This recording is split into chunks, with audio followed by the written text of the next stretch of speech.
Imagine growing up knowing you're the outsider in your own family, loved by your parents, but despised by the one person who should have had your back.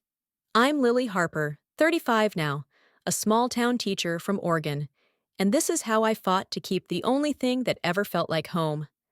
Grab a coffee and settle in, because my story's not just about a house, it's about betrayal, grit, and holding on to what matters when everyone's trying to rip it away. I'm not here to preach or cry for pity. I'm here to tell you how I turned a lifetime of being pushed aside into a win that still warms me every time I step through my front door. Let's rewind to where it all started, because trust me, this isn't some fairy tale. It's real, messy, and mine. I came into the Miller family at 3, a scrawny kid with tangled brown hair and hazel eyes that Mom, Ellen Miller, said sparkled like the Willamette River. John and Ellen, both in their 40s then, adopted me after years of wanting another child. They already had Mark, my brother, 5 years older, a lanky boy with dark hair and a scowl that deepened every time I toddled into his space. We lived in a 2-bedroom house on the edge of Portland, a simple place with peeling white paint, a creaky front porch, and a backyard where Dad taught me to plant tomatoes. To me, it was paradise. Mom would hum old folk songs while we baked bread, her soft hands guiding mine over the dough, her graying blonde hair tied back in a loose bun. Dad, a wiry man with calloused fingers and a quiet laugh, spent Sundays tinkering with his ancient pickup, letting me hand him wrenches. "You're a natural, Lil," he'd say, winking, and I'd beam, soaking up every scrap of their love.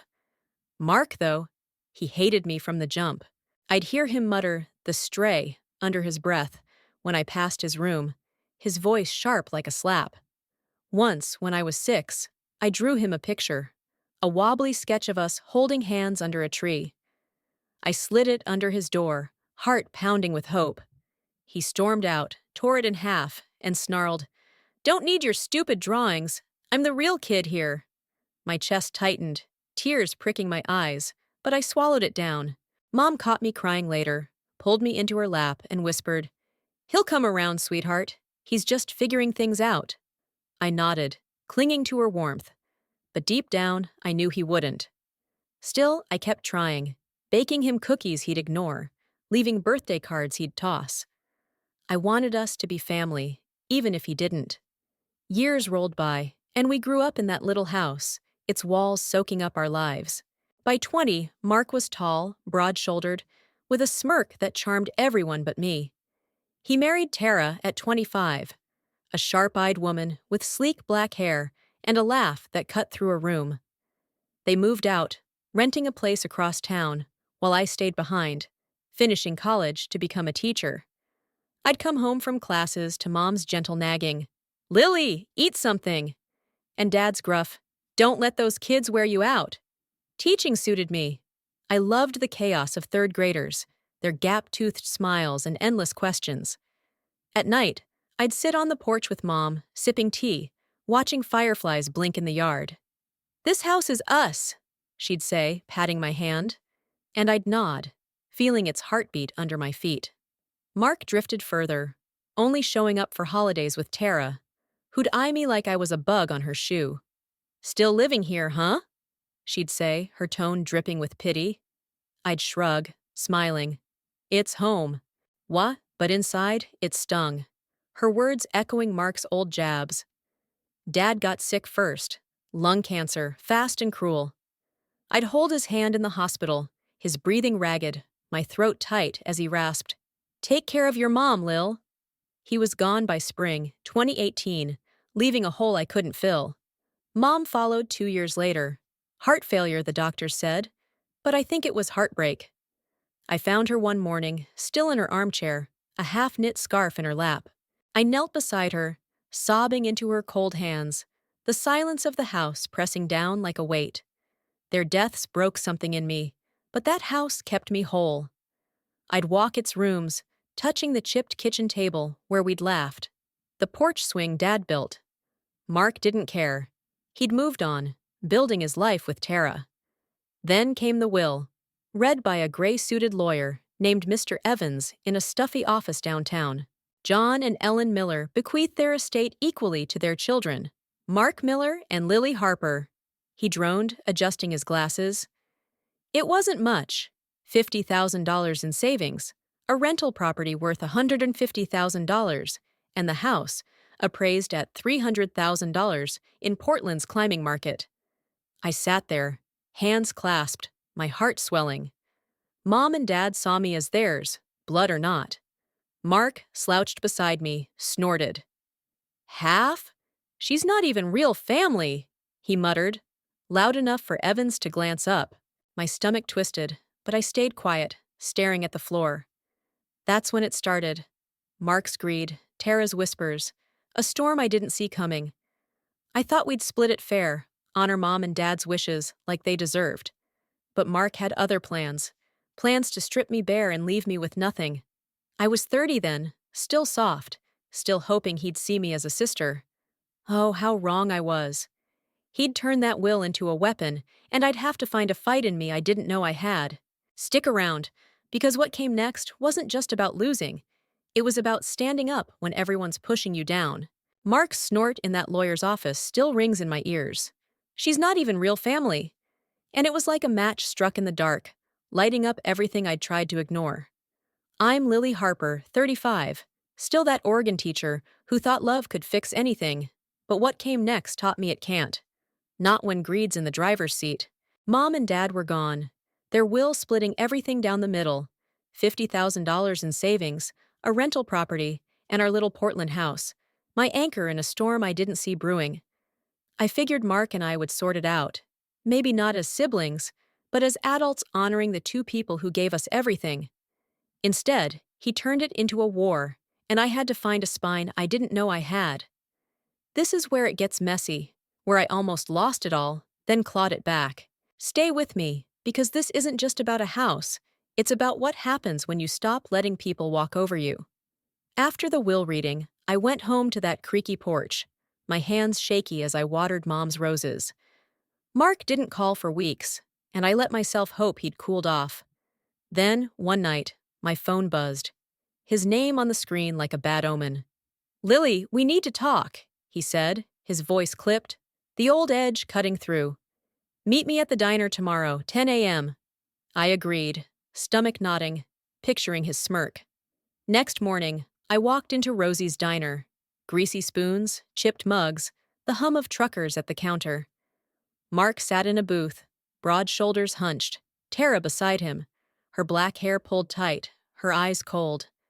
I slid in across from them, my gray sweater feeling too thin against their stares. "What's this about?" I asked, voice steady despite the thud in my chest.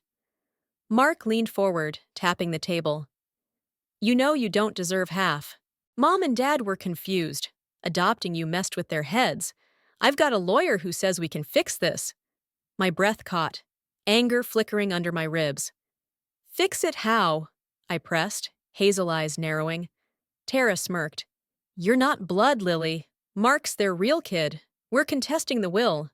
I stared, stunned, as Mark slid a paper across, a forged letter, Dad's shaky signature scrawled at the bottom, claiming he'd meant to leave me nothing. "This isn't real," I choked, hands trembling. Mark shrugged. "Prove it. Or sign off everything but the house. I'll let you keep that dump out of pity." My throat burned, tears threatening, but I swallowed hard. "You're lying," I whispered, shoving the paper back. He laughed. "Good luck, sis." I stumbled out, the diner's bell jangling behind me, my heart a bruised mess. Back home, I sat on the porch swing, the wood groaning under me, and cried. Ugly, wrenching sobs for Mom and Dad, for the brother I'd never had.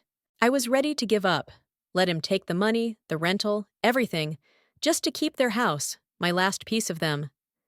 I texted him, fingers clumsy, "Take it all, Mark, just leave me the house." He replied, "Deal." I thought it was over, that I'd saved what mattered. I was wrong. A week later, I drove by and saw a "for sale" sign stabbed into the front yard. $300,000, a steal in Portland's market. My blood froze. He'd lied again. I stormed to his place, a boxy duplex across town, my boots pounding the steps.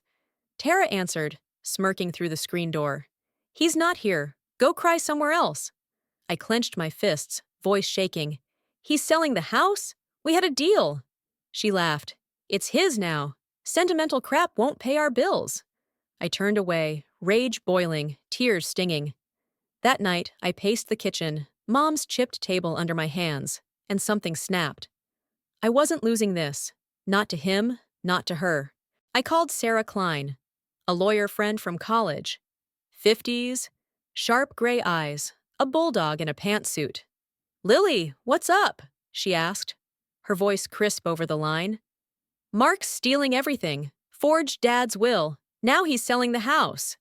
I blurted, chest tight. She paused, then said, Get me the papers. We're fighting this.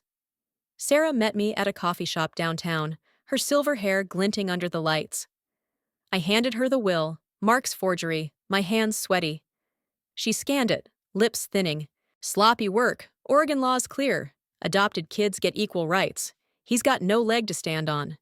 My heart lifted, hope flickering. But the house! He's selling it, I said, voice cracking. She smirked. Not if I can help it. Days later, we're in court. A sterile room. Judge peering over glasses. Mark slouched beside a greasy lawyer named Greg. Tara sat behind him, arms crossed, glaring daggers. Sarah stood tall, sliding Mom's letter to the judge. Lily's our daughter. Treat her as such. And the real will, notarized clean. Mr. Miller's forgery's a fraud, she snapped, pointing at Greg. He's wasting this court's time. Mark's face went red, his lawyer stammering. We, contest the adoption's validity. The judge cut him off. Oregon doesn't care about blood. Ms. Harper's a legal heir. Case dismissed. I exhaled, knees weak, as Mark stormed out, Tara hissing, This isn't over. But it was. I kept the house. He took the $200,000, the rental, everything else, thinking he'd won big. Sarah squeezed my shoulder, grinning. You did it, kid. I nodded, tears pooling, not from sadness, but relief. Mom and Dad's love still mine, etched in those walls. Mark thought he'd buried me, but I dug myself out. Stick around because his win didn't last, and mine's just beginning. Walking out of that courtroom with the house keys still mine felt like breathing again after holding my breath for years. I'm Lily Harper, 35, that Oregon teacher who grew up as the stray in the Miller family, and I'd just beaten my brother Mark at his own game. Mom and Dad's little Portland house, its creaky porch, chipped table, and rose-filled yard, was safe, while Mark strutted off with $200,000 and a rental property, thinking he'd scored the real prize. I'd been the quiet one, the pushover, letting him take everything else just to keep their memory alive in those walls. But when he tried to sell that house, my heart, my roots, I found a fight in me that shocked us both. Sarah Klein, my lawyer, had flipped the script with Mom's letter and Oregon law, leaving Mark red-faced and fuming. That was 5 years ago, and where we've landed now. It's proof that sometimes holding your ground pays off more than you'd ever dream. Stick with me to the end. This isn't just my win. It's a question for you too. It's 2024 now, and I'm still here in that house. The paint still peeling, but the roses blooming brighter than ever. I teach 3rd grade at Jefferson Elementary, coming home every day to Mom's porch swing, a mug of tea warming my hands as the sun dips low. The fight with Mark left scars. Trust doesn't come easy anymore, but it also left me stronger, rooted in a way I hadn't been before. Mark, though? His story's a different beast. I heard through the grapevine, old neighbors mostly, that he'd blown through that $200,000 in under 2 years. Casinos got most of it, slots and poker tables swallowing his cash like quicksand. The rental property? Sold to cover debts, gone by 2022. Tara stuck around long enough to drain what was left, then bolted last year with their savings, leaving him with nothing but a beat-up trailer on the edge of town. I saw him once, at a gas station, gaunt, unshaven, his dark eyes hollow. He didn't look up, and I didn't say a word. My chest twinged, not with pity, but with a quiet, cold justice. Back then, Tara had been his cheerleader, egging him on in that diner, smirking at me through the screen door. "She doesn't deserve it," she'd said, her voice sharp as glass. I'd wondered if she'd ever see Mark for what he was. Greedy, reckless, blind to the family he'd trashed. Turns out, she didn't care until the money dried up. Old Mrs. Carter from down the street told me Tara's dating some car salesman now, flashing the same smirk she used on me. Mark's alone, broke. A ghost of the swaggering guy who thought he'd bury me in court. I don't gloat, not out loud, but there's a satisfaction in knowing I didn't just save the house. I saved myself from their chaos. They wanted me erased, but I'm the one still standing, still whole. The house isn't just a win on paper, it's my life now. I've patched the roof, painted the kitchen a soft yellow Mom would have loved, kept Dad's old toolbox on the shelf. Last spring, I had a barbecue. Neighbors, colleagues, kids from school running wild in the yard. My principal, Mrs. Denise, a stout woman with a gray bob and a booming laugh, raised her lemonade and said, "Lily, this place feels like family." I smiled, throat tight, thinking of Mom's bread and Dad's tomatoes. It's not about money. $300,000 sounds nice, but I'd never sell. It's about the echoes in these walls, the love that raised me when Mark wouldn't. Teaching keeps me steady. Those kids, their messy drawings and loud questions, fill the quiet Mark left behind. I'm not rich, but I'm content, and that's a wealth he'll never know. The sweetest moment came last week, quiet but heavy. Mia, one of my students, a shy 8-year-old with pigtails and big brown eyes, stayed after class, fidgeting with her backpack. "Miss Harper, can I tell you something?" she mumbled, glancing up. I nodded, kneeling beside her desk, my gray sweater brushing the floor. "You're like a mom," she said, her voice small, then threw her arms around me. My breath hitched, hazel eyes stinging as I hugged her back, Mom's letter flashing in my mind. "Lily's our daughter." "Ah," I whispered. "You're a sweetheart, Mia." My voice cracking, tears slipping down my cheeks.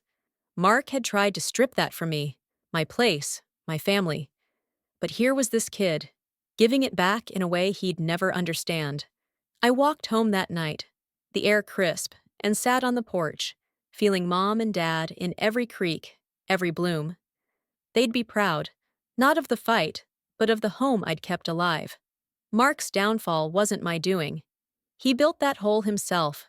I heard he called Tara once, begging her back. His voice slurred over the phone. "I've got nothing left," he'd cried, according to Mrs. Carter's gossip. She hung up, and he's been silent since. I don't wish him pain, but I don't lose sleep either.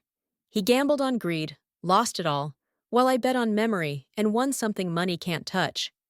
The house isn't a trophy. It's a promise I kept to Mom and Dad, to myself. I was the stray who found her place, and no one's taking that away. So here's where I land. I fought for what mattered, not for cash or spite, but for roots. It's 2024, and I'm living proof you don't have to be blood to belong. You just have to stand up when it counts. Mark's out there, a cautionary tale, while I'm here, sipping tea, teaching kids, breathing easier than I ever have. I'm not special, just a teacher who refused to let go. And you?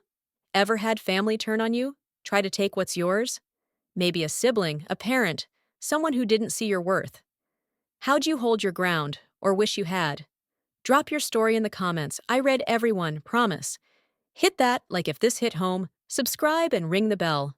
I've got more to share. Tell me this. What's one thing you'd never let someone steal from you? Because me? It's this house, and I'd fight for it all over again.